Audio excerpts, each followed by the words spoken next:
M के times news में आपका स्वागत है। मैं हूं एम के आजाद। आज हम बात करेंगे कि अक्टूबर से क्या क्या नए नियम आ रहे हैं और ये आज जानना आपके लिए बेहद जरूरी है और इससे आपकी जेब पर क्या असर पड़ेगा और किन चीज़ों का नहीं करने से क्या नुकसान होगा।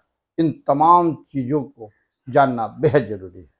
और वर्ष जो है, आने वाला वर्ष जो है वो 2024 चुनाव से संबंधित है और इसके बाद सरकार ने जो नियम कानून बनाए हैं और इस नियम के तहत में होने वाले फायदे और नुकसान से आपको मैं रूबरू कराऊंगा। तो ये जानना आपके लिए बेहद जरूरी है और आप अंत तक हमारे इस वीडियो में बने रहे। ये बड़े काम का आपके पास समाचार पहुंचने वाला है। तो चलिए सबसे पहले यह जान लीजिए कि जन्म प्रमाण पत्र कितनी जरूरी है। चाहे ड्राइविंग लाइसेंस बनाना हो या फिर आपको कहीं एडमिशन लेना हो और तमाम चीज़ों में जन्म प्रमाण पत्र की किस तरह से आवश्यकता अनिवार्य कर दी गई है, इस बारे में हम विस्तार से बात करेंगे। और म्यूचुअल फंड में किस तरह के नियम और कानून आपके लिए लाए गए हैं, जिसको जानना आपके लिए जरूरी है।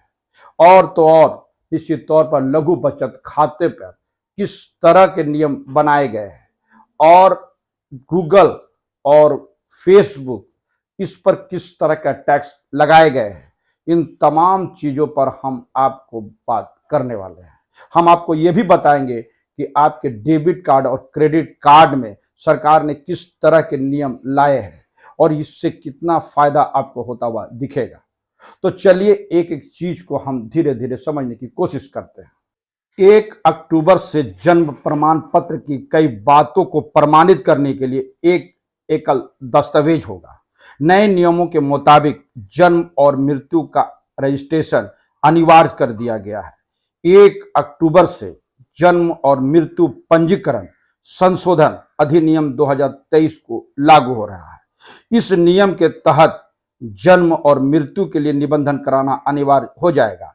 इसे लेकर पूर्व में गृह मंत्रालय ने 13 सितंबर को अधिसूचना जारी की थी।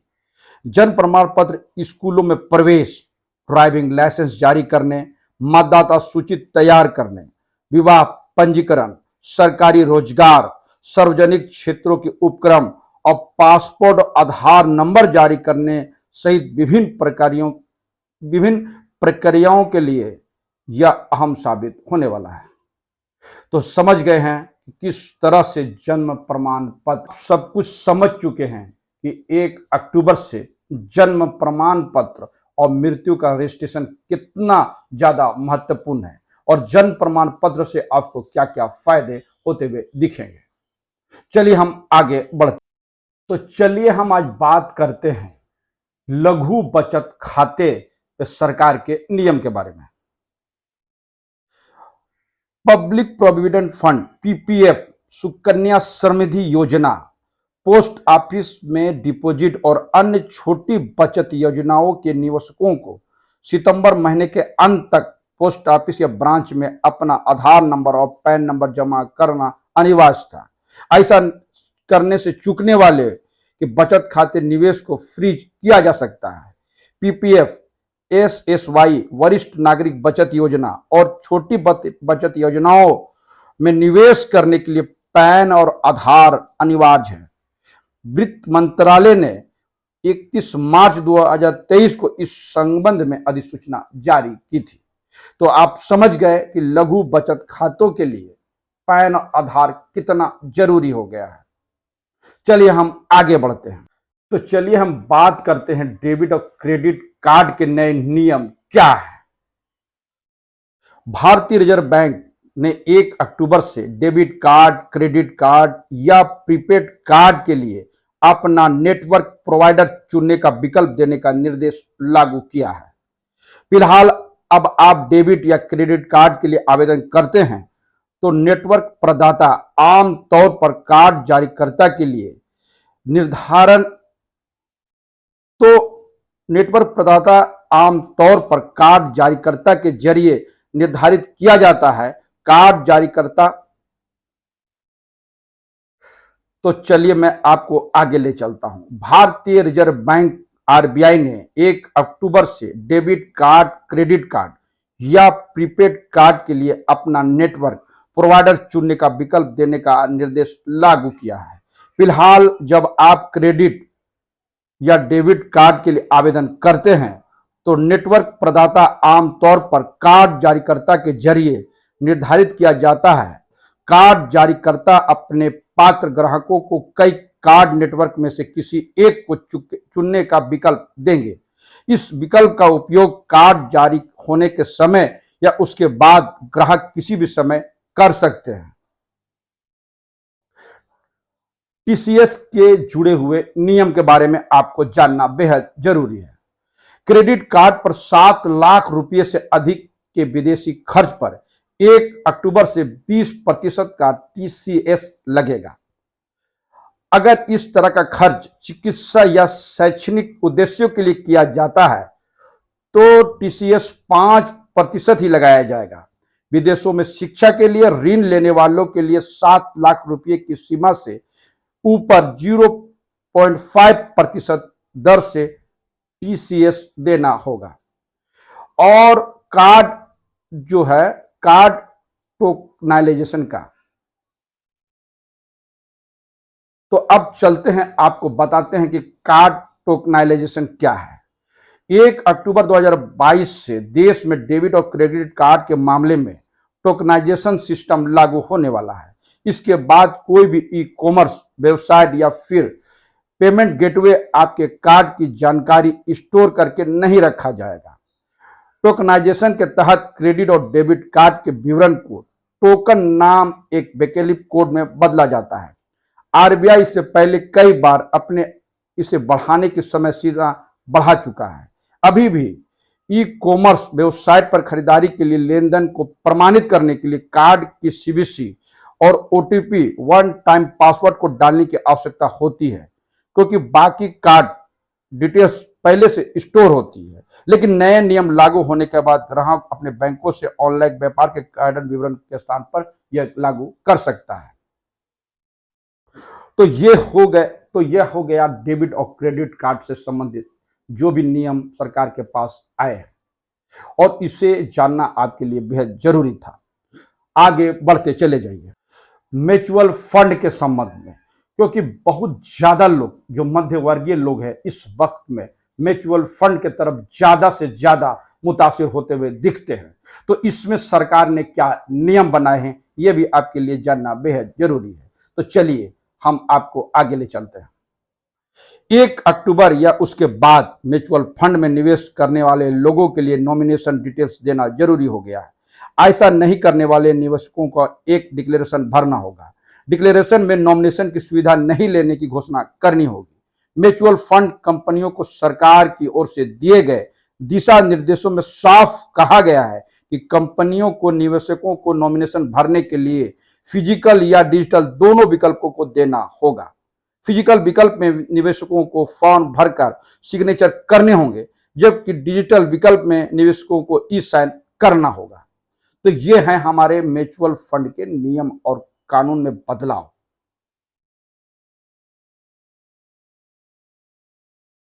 अब सरकार ने एलआईसी के संबंध में जो नियम कानून जारी किए हैं और साथ में बैंकों के क्या प्रॉफिट होने वाले हैं इस बारे में हम बात करने वाले हैं। तो सबसे पहले हम जान लीजिए एलआईसी के नियम कानून क्या होंगे। जीवन बीमा निगम एलआईसी ने जोखिम कवर जारी रखने के लिए बंद हो चुकी पॉलिसियों को फिर से एक्टिव करने के लिए रिवाइवल कैंपेन शुरू किया है।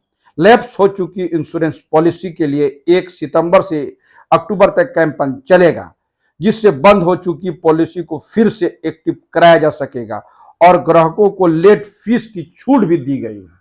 यह बड़ा महत्वपूर्ण है, जिसकी एलआईसी में इस तरह के कोई भी जो पॉलिसी लैप्स कर गई है उसके लिए एक बहुत अच्छी नियामक कानून आपके लिए सामने है। तो आप देर ना करें और इस पे लग जाएं।